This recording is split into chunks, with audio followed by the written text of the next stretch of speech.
আমি জানি যে আমরা আর্টিফিশিয়াল ইন্টেলিজেন্স নিয়ে কিছুটা ভীত অবস্থায় আছি, কিভাবে কোথায় কোন দিকে যায়, কিন্তু এখনো আস্থা রাখছি হিউম্যান ইন্টেলিজেন্সের উপর। মানুষের যে ভাবনা, মানুষের বিশেষ করে যে সৃজনশীল সৃষ্টিশীল কর্মকাণ্ডের সাথে আমরা জড়িত স্থপতি হিসেবে। তো আমি সেই মানুষের ব্যাপারে একটু শুরু করতে চাই। সম্পর্ক, মানুষের সাথে মানুষের সম্পর্ক কিভাবে তৈরি হয়, মানুষের সাথে প্রকৃতির সম্পর্ক কিভাবে তৈরি হয়, এই যে সম্পর্কর বিষয়টি, এটা খুবই গুরুত্বপূর্ণ আমাদের এই বসবাসের জীবনযাপনের জন্য। আমরা বিচ্ছিন্ন থাকতে পারি না, আমরা সামাজিক প্রাণী, আমরা সমাজ একসঙ্গে কীভাবে আগাবো সেগুলো নিয়ে। আমি আজকে শুরু করতে চাই SEL, স্ট্রাকচারাল ইঞ্জিনিয়ার্স লিমিটেড, ওনার সঙ্গে কীভাবে এই প্রতিষ্ঠানের সাথে কীভাবে জড়ালাম, কীভাবে পরিচিত হলাম, সেই প্রথম সিলটা কোথায়, সেটা দিয়ে শুরু করতে চাই। সম্ভবত 2005-এর দিকের একটা ঘটনা। হঠাৎ করে আমার বন্ধু স্থপতি যারা আনবেন, উনি আমাকে ফোন করলেন যে তোমাকে একটু জরুরি প্রয়োজন আছে, তোমাকে এখনই এক জায়গায় আসতে হবে। কোথায় আসতে হবে? সেটা হলো পান্থপথে একটি নির্মাণাধীন ভবনে, তুমি এখনই চলে আসো, তুমি এখনই চলে আসো। তো আমি আসছি, ঠিক আছে। 2 বছর আগে আরো উদ্যমী মানুষ, বয়স কম ছিল। কি হচ্ছে ঘটনা? জালাল আহমেদ সেই সময় স্থপতি ইনস্টিটিউটের মেম্বার প্রফেশন, উনি পরবর্তীতে প্রেসিডেন্ট হন, তারপরে মোবাশ্বের সাহেব সম্ভবত সেই সময় প্রেসিডেন্ট। ঢাকা মহানগর ইমারত নির্মাণ বিধিমালার একটি নতুন সংকলন তৈরি হবে এবং সেই কাজটি এখানে চলছে। অনেক স্থপতি, পরিকল্পনাবিদ, এবং সেই কাজটি করার জন্য প্রধান পৃষ্ঠপোষক বা প্রধান সহযোগী প্রকৌশলী মোহাম্মদ আব্দুল্লাহ, SEL-এর প্রতিষ্ঠাতা। সম্ভবত উনি আমি প্রথম ওনাকে দেখলাম। তা আমি এই জিনিসটা দেখে I was very impressed. আর্কিটেক্টরা ওই প্রথম এই নিয়ম কানুন, কিন্তু একজন প্রকৌশলী, একজন আবাসন তৈরির যিনি জড়িত, উনি এই উদ্যোগটাকে সফল করার জন্য ওনার যা করার সেটা উনি দিচ্ছেন। I was very impressed. এরকম মানুষ আছে যেটা ব্যবসার আইন কানুন ভালো হবে, সবাই সেটার বেনিফিট হবে। এবং সফটওয়্যার ইনস্টিটিউটে কিছু সীমাবদ্ধতা ছিল, সেগুলোকে কিভাবে করা যায়। তো that's how I remember mister Awal is sitting in the front row, আর we were sitting next to each other. এবং আমি মনে করি যে এই সম্পর্কগুলো আমাদেরকে সুন্দর জিনিস করার প্রতি টেনে নিয়ে যাবে কোনো পয়েন্ট। দ্বিতীয় সম্পর্ক, ওনার কনিষ্ঠ ছেলে আব্দুর রহমান, তার নাম শফি। 2013 সালে, আরো 8 বছর পরের ঘটনা, ওনারা 3 জন সহপাঠী আমাদের অফিসে চলে আসলেন, এসে বললেন যে আপনার সাথে কাজ করতে চাই, ইন্টার্নশিপ করতে চাই। আমি একটু দেখলাম যে এক দল থেকে 3 জন একসঙ্গে আমার সাথে ইন্টার্নশিপ করবে আমাদের অফিসে, আমাদের সাথে করবে। আমি জিজ্ঞেস করলাম কেন? বললেন না, আপনার কাছ থেকে জানতে চাই, শিখতে চাই। আমাদের শেখানোর দায়িত্বটা আমি নিতে পারবো না, শিক্ষার দায়িত্ব তোমাদের নিতে হবে, যদি কাজ করে সে অভিজ্ঞতা কিছু পাওয়া। ওরা 3 জন সেই 2-2.5 মাস একসঙ্গে কাজ করলো এবং একনিষ্ঠভাবে একটা দিনের জন্য আমার মনে হয় যে কাজ থেকে অনুপস্থিত থেকেছে এবং যে দায়িত্ব দেওয়া হয়েছে। এবং আমাদের অফিস এয়ার কন্ডিশন না, আমরা একদম মানে ন্যাচারাল এই টেম্পারেচার রেগুলেশন, ওর ভিতরে থেকে ওই 3 জন ওরা চমৎকার একটা ইন্টার্নশিপ সবাই পাঠ করব এবং তার সাথে সম্পর্কটা আরেকটু এগিয়ে গেল। তো এই যে বাবার থেকে ছেলে, আমি এক জায়গায়, কিন্তু এই যে সম্পর্ক যে ব্যাপ্তিটা হচ্ছে, এগুলো কিন্তু আমাদের জীবনকে অত্যন্ত এনজয়, মানে আমরা এনজয়, আমরা অনেক রকমের কষ্ট, অনেক ধরনের এরিয়া থাকে, কিন্তু এগুলো আমাদেরকে এই জীবনযাপনের অনুপ্রেরণা দেয় না, মজার একটা ব্যাপার। এরপরে 2 বছর পর আরেকটা সম্পর্ক ঘটনা ঘটলো। আমাদের একটা কাজ চট্টগ্রামে বৌদ্ধ ছাত্রছাত্রীদের জন্য বৌদ্ধ ধর্মের একটা ছাত্রাবাস, বেশ অনেক জানেন সেটা, ওটার একটা প্রদর্শনী হবে, ছোট্ট একটা প্রদর্শনী। তো এখন প্রদর্শনীতে খরচ করতে দরকার আছে, ওখানেও আউয়াল সাহেব এবং সাথী সাহেব এগিয়ে আসলেন, সাইফুল হক আপনি করেন এটা, আমরা আপনার সাথে আছি। এই ছোট্ট ছোট্ট জিনিস একজন স্থপতিকে অনেক বড়ভাবে অনুপ্রাণিত করতে পারে, দায়িত্বগুলো পালন করতে, যে না আমি একা নই, আমার সাথে আরো অনেকে আছে, আমাদের সাথে আরো অনেকে আছে। সেই জন্য আমি শুরু করতে চাইলাম যে এই সম্পর্কের ব্যাপারটা কি, যে একে অপরের সাথে আমাদের সম্পর্কটা কিরকম, কিভাবে হতে পারে। এবং এখনো আমাদের পারস্পরিক যোগাযোগ আছে, আশা করি এই যোগাযোগটা আমাদের থাকবে, আমরা আরো সামনে সুন্দর সুন্দর কাজ করতে পারবো। কিন্তু আমি এখন বক্তব্য আমি কোনো ছবি দেখাতে আজকে চাচ্ছিলাম না, আমি ছবি দেখাবো না, কথাই বলতে চাই। এশিয়ান আবাসন ব্যবসার সাথে জড়িত, শুধু আবাসিক নয়, বাণিজ্যিক ভবন, অন্যান্য ধরনের ঘর বাড়ি, এবং ঢাকার বাইরে, ঢাকা বিভিন্ন জায়গায় ওনারা কাজ করছে। এই যে ক্ষেত্রটাতে ওনাদের কাজটা, ওনাদের কর্মকাণ্ড, এটা মানুষের মৌলিক চাহিদা একটা অন্যতম চাহিদা। আমরা যদি বলি মানুষের মৌলিক চাহিদা কি, অন্ন, বস্ত্র, বস্ত্র, এই তিনটা দিয়ে আমরা শুরু করি, যেটা ছাড়া আমরা বাঁচতে পারবো না, টিকতে পারবো না। এই বাসস্থানের জায়গাটা এসিএল কাজ করছে, কিন্তু এছাড়াও আমাদের আরো চাহিদা আছে, আমাদের স্বাস্থ্যের চাহিদা আছে, সুরক্ষা, আমাদের শিক্ষার চাহিদা আছে, আমাদের যোগাযোগের চাহিদা আছে, আমাদের কর্ম, আমাদের বিনোদন চাহিদা, অনেক চাহিদা। এই পৃথিবীতে বসবাস করা, বাঁচার জন্য অনেক চাহিদা আছে। কিন্তু আমি মনে করি চাহিদা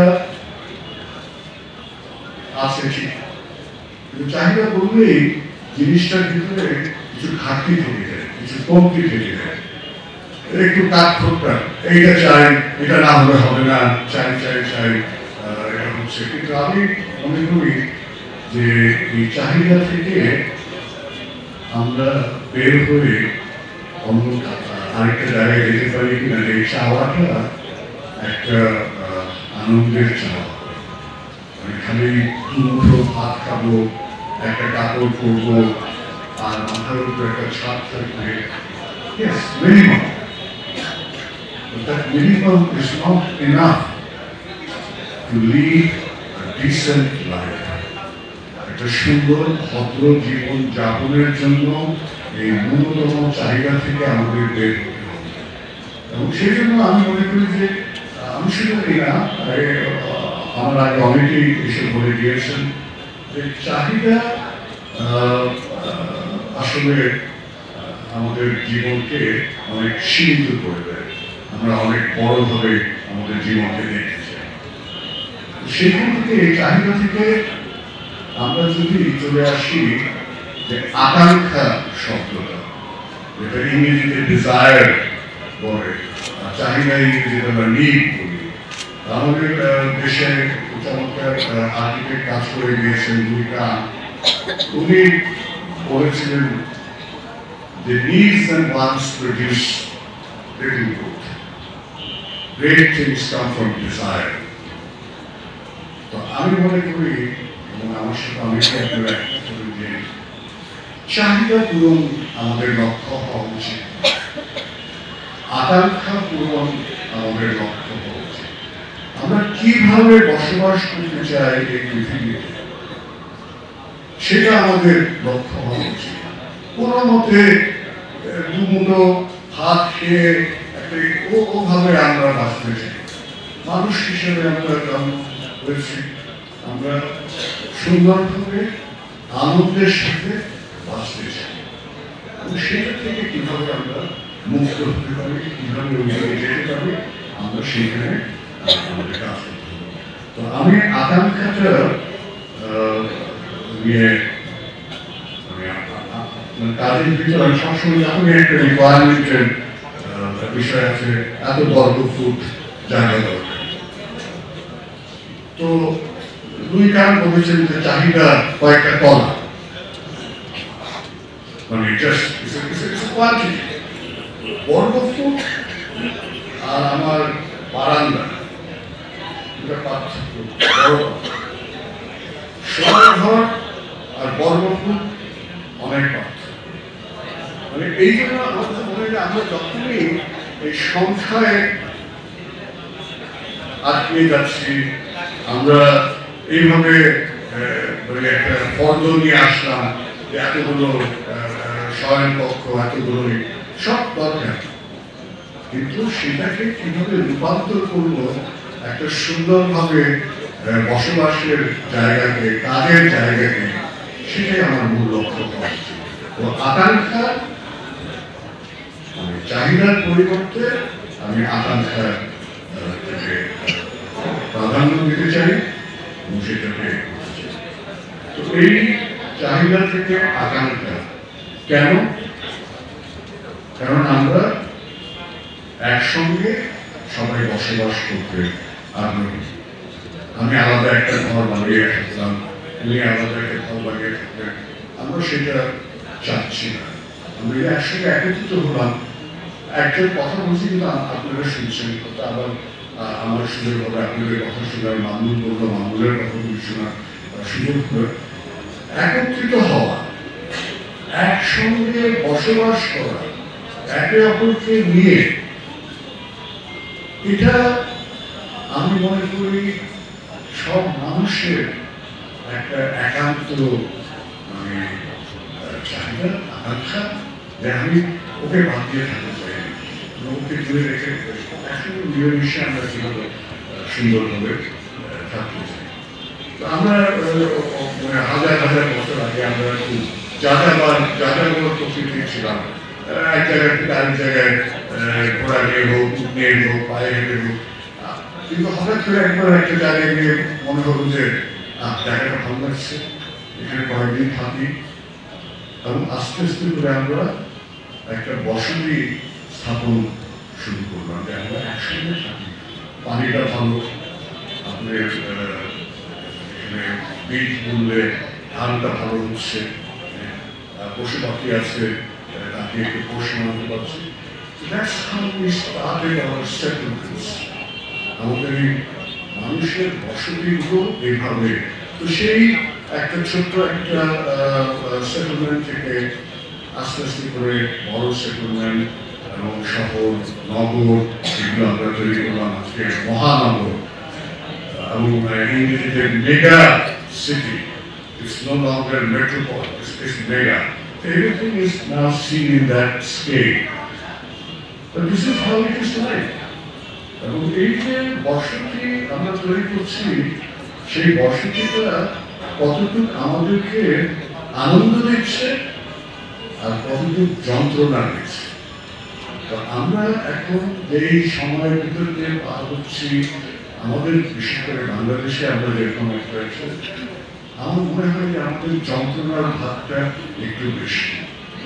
কিছুদিন আগেই আমাদের আমার সভাপতি শাহবাজ ভাই বলছিলেন, উনি উত্তরা থেকে এসেছেন, একটা এক্সপ্রেসওয়ে তৈরি করেছি যাতে আমরা চট করে চলে আসতে পারি। আমি আসলাম চট করে এসে পাঁচ থেকে আর নামতে পারি।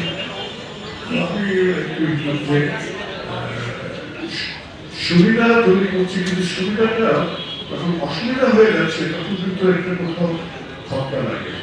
তো এই জন্য আমার কাছে মনে হয় আমরা এই বসবাসের যে সুন্দর পরিবেশ, ওই জায়গাটা শুধু একটা বাড়ি সুন্দর, একটা এক্সপ্রেসওয়ে সুন্দর, এটা যথেষ্ট নয়।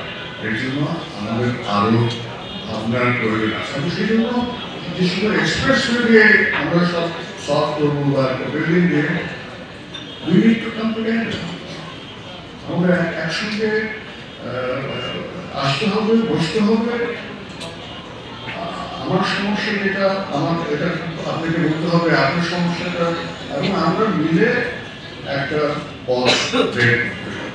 তো আমি মনে করি যে এইখানেই আমাদের কাজের সার্থকতা। আমরা যদি একসঙ্গে মিলে, মানে আমরা দেখেন এটা এমন কোনো জটিল সমস্যা না। আমরা এমন যান বানাচ্ছি যে যান দিয়ে মঙ্গল গ্রহে গিয়ে থাকার কথা ভাবছি, মঙ্গল গ্রহে আমরা বসবাসের কথা ভাবছি। তো এত কিছু আমরা কিন্তু আমরা এই জিনিসগুলোই এখনো ঠিক করতে পারছি না, যে একটা শহরকে কিভাবে আমরা সুন্দরভাবে গোছাতে পারি, একটা বসতিকে আমরা কিভাবে গোছাতে পারি। তো এই জায়গাতে একটা আমাদের বিরাট কাজ করার জায়গা, এবং এই কাজটা একার কাজ না, এটাকে মিলেমিশে করতে হবে, একজন আরেকজনকে বুঝতে হবে এবং বুঝে কিভাবে একটা পথ তৈরি করতে পারে। আউয়াল সাহেব সেদিন ইমারত নির্মাণ বিধিমালার এই কর্মকাণ্ডের যে সাপোর্টটা উনি দিয়েছিলেন, সেটারই চিহ্ন। উনি যদি ওনার খালি ব্যবসার কথা ভাবতেন, তাহলে ওনার তো দরকার ছিল একটা বিধিমালা হবে, ওই নিয়মে আমি বাড়ি বানাবো, আমি আমার গ্রাহক যে আছে তার কাছে। কিন্তু উনি বলেন না, বাংলাদেশ সম্পত্তি ইনস্টিটিউট ওনারা এই উদ্যোগটা নিয়েছে এবং আমি এনাকে সাপোর্টটা দেব যে না, এটা তো আপনি বলবো, আমার মনে হয় যে এটা করা দরকার, এটা ভালো লাগতে হবে। এই যে ইন্সপিরেশনটা, এটা আসবে কোথা থেকে? ইন্সপিরেশন আসবে ভিতর থেকে, নিজের কাছ থেকে। এবং যখন আমি এগুলো নিয়ে ভাবছি, চিন্তা করছি কিভাবে আমরা সুন্দরভাবে একসঙ্গে থাকতে পারি, এই যে এত সুন্দর একটা ঘরের ভিতরে বসে এই চেয়ার সাজিয়ে বসে, এটা তো হঠাৎ করে অটোমেটিকলি চেয়ারগুলো এসে মানুষ ভেবেছে, সেই জন্য আমরা এখানে বসে এনজয় দিস মর্নিং। তো আমি মনে করি যে আমরা বাংলাদেশের মানুষ অত্যন্ত ভাগ্যবান যে আমরা এত সুন্দর একটা দেশ পেয়েছি। আমাকে অনেক আগে একজন রাশিয়ান ডিপ্লোম্যাট একটা অনুষ্ঠানে একজন ওনার সাথে কথা বলছিলেন, বলে দেখো আমাদের এত অভাব, এটা নাই এটা নাই, আমরা এসে আছি। রাশিয়ান ভদ্রলোক, উনি একজন ব্যবসায়ী ছিলেন, বলে তুমি ভুল বলতেছো, তোমাদের আসলে তোমরা যা আছে তোমরা বুঝতে পারছো না যে কি আছে তোমাদের, তোমাদের আবহাওয়া, তোমাদের ক্লাইমেট এত চমৎকার, এখানে কাজ না করলেও অনেক আরামে প্রকৃতি এত কিছু তোমাদেরকে দিয়েছে। আমার দেশে 6 মাস বরফে ঢাকা থাকে, আমরা 6 মাস কাজ করে 1 বছরের রসদ আমাদেরকে জোগাড় করতে হবে। সেই ক্ষেত্রে তোমাদের একটা আরাম আছে, কিন্তু তোমরা করতে পারছো না যে তোমার দেশ এত চমৎকার। আসলে বাংলাদেশ একটা সুন্দর চমৎকার জায়গা, এবং এটাকে নিয়ে আমরা এখন 20 কোটির মতো লোক কয়েকদিন আগে মধ্যে নেটে কোথায় ঘোরাঘুরি করছে যে রাশিয়ার জনসংখ্যা 14 কোটি, ওটার এত বড় জায়গা, বাংলাদেশের জনসংখ্যা 20 কোটি, এখানে জায়গা মাত্র 146 বর্গ kilometre. That is not a difficulty is in our mindset. How we see our resources. আমরা কিভাবে আমাদের সম্ভাবনাগুলো দেখি, এবং আমাদের প্রচুর সম্ভাবনা, আমাদের এই আমরা যে মানুষ, আমাদের জনশক্তি, আমাদের যে প্রাকৃতিক সম্পদ। প্রফেসর আব্দুল রাজ্জাক আমাদের দেশের এত নাম করা, উনি এত পণ্ডিত ব্যক্তি ছিলেন, তিনি লেখালেখি বেশি ওরকম করার, ওনার একটি বই আছে আপনারা state of the nation. State of the নেশনে আমি প্রথমে অনেক কিছু করে এবং হেনরি কিসিঞ্জার এই আমেরিকান ফরেন মিনিস্টার, তিনি বাংলাদেশের অভ্যুদয়কে একটু অন্যভাবে বাঁকাভাবে দেখতেন, বলছে যে ওর মতো একজন ভার বাংলাদেশকে বাস্কেট প্লেস করতে পারে, উনি ইন্টারন্যাশনাল বাস্কেট প্লেস করার কিছু বলছে। তো এবং প্রফেসর রাজ্জাক স্টেট বলছে is a club jester. Professor Razzak দুটো সম্পদের কথা উনি উল্লেখ করেছেন ওনার স্টেট অফ দি নেশন ছোট্ট বই, ঢাকা বিশ্ববিদ্যালয়ের লাইব্রেরিতে আপনারা মানে বইয়ের দোকানে কিনতে পাবেন। State of the nation Bangla এবং ইংরেজি দুটোই একসঙ্গে আছে। উনি বলেছেন যে বাংলাদেশের যে দুটো সম্পদ আছে, একটা হলো পানি, একটা মানুষ, আর কিছু। আমরা দেখেন এই জিনিসগুলো সমাদর করতে পারছি। আমাদের মানুষকে আমরা জনশক্তি দিচ্ছি, আর পানি তো দূষণ করা এবং সেটা বিষয়। কিন্তু এই দুটো সম্পত্তি যদি আমরা চমৎকার ভবিষ্যতের করে কাজে লাগাতে পারি, এই দেশ তো এত কিছু করার কথা না, এত স্ট্রাগল করার কথা না। আমি মনে করি যে এই যে অনুপ্রাণিত হওয়ার জায়গাগুলো আমাদের চিহ্নিত করা। ওই বইটা এত পাতলা, আমার একটা বক্তৃতার আমি পাশ করার পরপরই বইটা পড়ার সুযোগ হয়। আমার মনে হয়েছে যে এর চেয়ে আর কিছু আমার অনুপ্রেরণা দরকার নেই, এটাই আমাকে নিয়ে যেতে পারবে আমার কাজের বিষয়ের জন্য। তো বাংলাদেশের স্থাপত্য ঐতিহ্য সাংঘাতিকভাবে সমৃদ্ধশালী। আমরা মনে করি যে এখানে কিন্তু বাড়ি ঘর দেখি না, তাজমহল দেখি না, পার্থেনন দেখি না, পিরামিড দেখি না, আমরা বোধহয় আর্কিটেকচারে মানে কোনো মনে নেই। কিন্তু আসলে সেটা ঠিক না। এখানে আমাদের ইতিহাস, আমাদের জলবায়ু, এগুলোর একটা আছে। কারণ আমাদের এখানে যে বাড়ি আমরা বানাই বেশিরভাগগুলো ধরেন ক্ষণস্থায়ী, বাঁশ বলেন, ছন বলেন, কাঠ বলেন, মাটি বলেন, বেশি দিন টিকে না। এইভাবে আমরা প্রতিনিয়ত নির্মাণ পুনর্নির্মাণ করে আমাদের বেশিরভাগ মানুষের ঘর বাড়ি আমরা করে থাকি। আর যেই জায়গাগুলো খুবই গুরুত্বপূর্ণ, মূলত উপাসনার জায়গা, মন্দির, মসজিদ, মাদ্রাসা, বৌদ্ধদের বিহার, তো এই জায়গাগুলোকে আমরা একটুখানি স্থায়িত্ব দিতে চাই। কারণ এটা সবাই ব্যবহার করে, উপাসনার জায়গা, আমরা সৃষ্টিকর্তার সাথে একটা আমাদের যোগাযোগের জায়গা। তো সেই জন্য একটু ওই ইটা দিয়ে বানালাম, ইটা দিয়ে তৈরি করলাম। কিন্তু সাধারণ সবাই, যে রাজা হোক আর প্রজা হোক, আপনি দেখেন এত বড় বড় রাজা আমাদের দেশে, কিন্তু রাজপ্রাসাদ কয়টা আমরা দেখতে পাই। কিন্তু ব্রিটিশ আমলের সময় আমরা দেখতে পাচ্ছি জমিদার বাড়িঘর বা প্রশাসকের। তার আগে রাজা প্রজার বসবাসের জায়গায় এমন কোনো ভেদাভেদ ছিল এবং সমাজেও একে অপরের সাথে মিলেমিশে এগিয়েছে। এই যে বিভেদ, এই যে পার্থক্য, এগুলো কিন্তু বেশি দিনের, গত 200 বছরে একটা বিদেশি প্রশাসক চলে আসলো। আপনি দেশ কিন্তু সে শাসন করবে, আপনার সম্পদ সে নিয়ে যাচ্ছে তার দেশকে। আমরা লন্ডন শহরে যে সবাই এরকম করি, লন্ডন শহর 200 বছর আগে ক্লাইভ মুর্শিদাবাদ দেখে তার চোখ ছাড়া করা যে লন্ডন থেকে এত চমৎকার একটা শহর মুর্শিদাবাদ, বাংলার রাজধানী।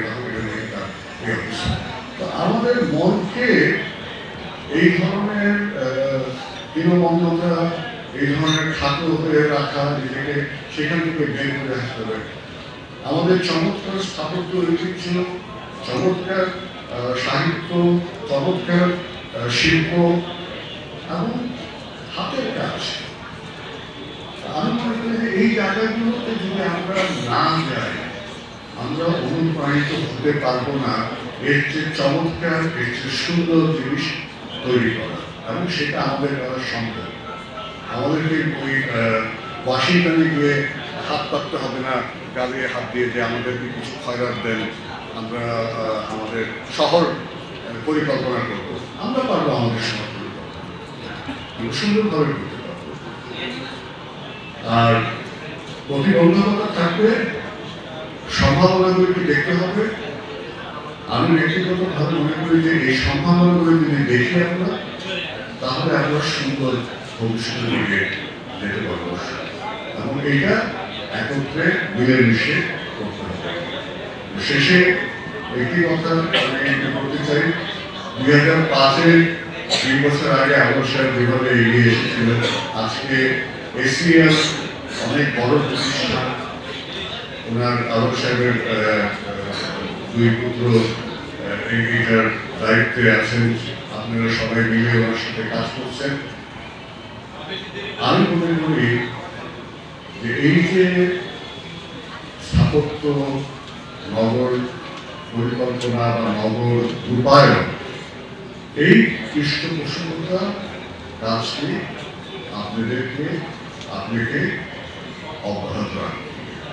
আমরা মনে করি এইটা শুধু স্থপতির একার কাজ না, এটা পরিকল্পনাবিদের একার কাজ না, এটা প্রকৌশলীর একার কাজ না, এবং আপনি কাজ করছেন, আপনি মানসম্মত বাড়ি তৈরি করছেন, আপনার আপনি যে এই যে কোয়ালিটি কন্ট্রোলের ব্যাপারে আপনার যে অভিজ্ঞতা, যে আমি বাড়ি আমি যেটা তৈরি করবো, আমার যে কাস্টমার, আমার গ্রাহক একটা মানসম্মত বাড়ি পাবে, এইটার প্রতি যে আপনার যে একটা কমিটমেন্ট, এই কমিটমেন্টটাকে আপনি শহরের ব্যাপারে নিয়ে আসলে আপনাদেরকে বাংলাদেশের জনপদের হিসেবে নিয়ে আসতে এবং আমি মনে করি যে এইরকম আয়োজন আমাদের পারস্পরিক যোগাযোগের ক্ষেত্রটাকে অনেক বড় করে দেয়। তারা হয়তো ঘরে বসে এক কাপ চা খেয়ে আলাপ করতে পারতেন, কিন্তু এই সবার সাথে মিলে কথা বলা, এটা একটা অন্য ব্যাপার। আপনাদের সবাইকে ধন্যবাদ আমার কথা শোনার জন্য। আশা করি আবার দেখা।